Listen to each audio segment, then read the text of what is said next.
Aujourd'hui, l'Église célèbre la solennité du baptême du Seigneur. Pourquoi Jésus sans péché devrait-il être baptisé? La lettre aux Hébreux, chapitre 4, le verset 15, nous dit que nous avons un grand prêtre qui a été tenté en tout point comme nous, mais qui n'a pas péché. La quatrième prière eucharistique nous rappelle également que Jésus a partagé notre nature humaine en toutes choses, excepté le péché. Jean-Baptiste a donné un baptême qui a servi de signe de repentance. Une question se pose immédiatement lorsque nous réfléchissons au baptême de Jésus.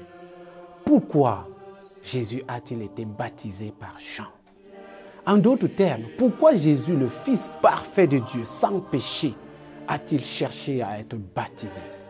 Il n'était certainement pas un pécheur qui avait besoin de se repentir comme tant d'autres que Jean a baptisés.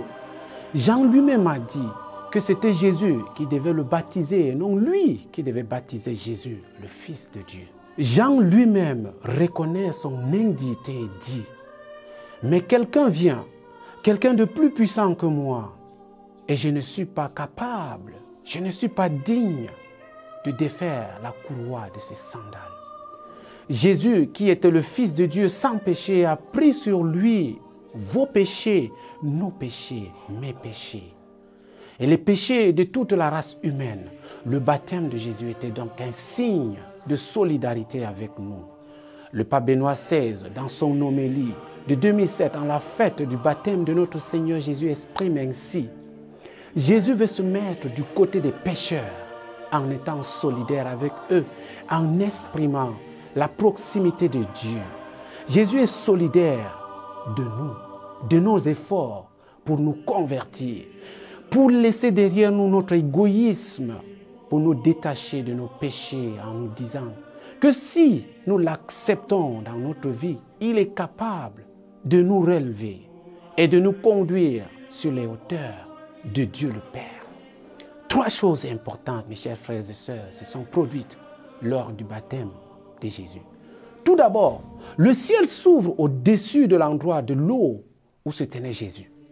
Cette ouverture de la scène céleste rappelle la prière d'Isaïe, comme nous le lisons dans le livre du prophète Isaïe, chapitre 64, le verset 1, où le prophète supplie Dieu de déchirer le ciel et de descendre pour rétablir les choses sur la terre, mais aussi pour rétablir la paix, la tranquillité et le calme.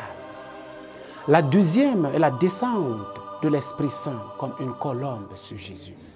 Cela renvoie à l'histoire de la Genèse, comme nous lisons dans le livre de la Genèse chapitre 1, où l'Esprit de Dieu planait sur les eaux et mettait de l'ordre dans le chaos. Cela signale donc un nouveau mouvement de la création. La troisième est donc la voix du Père qui s'écrie « Tu es mon Fils, le bien-aimé, ma faveur repose sur toi ». Cette confirmation du Père nous indique que Jésus est le nouvel Adam, le Fils premier-né de Dieu de la nouvelle création, qui est venu restaurer toute la création. Le baptême de Jésus a fourni un exemple qu'il attendait que les autres croyants suivent. Dans Matthieu chapitre 28, le verset 18 à 20, nous lisons « Tout pouvoir m'a été donné dans le ciel et sur la terre.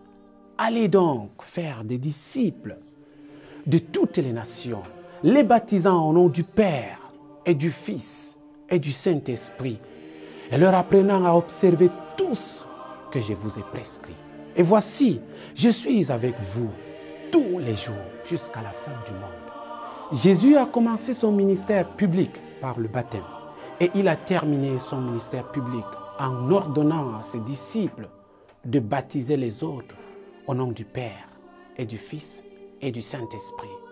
Et pour cela, que la grâce de Jésus descende sur vous au nom du Père et du Fils et du Saint-Esprit. Amen.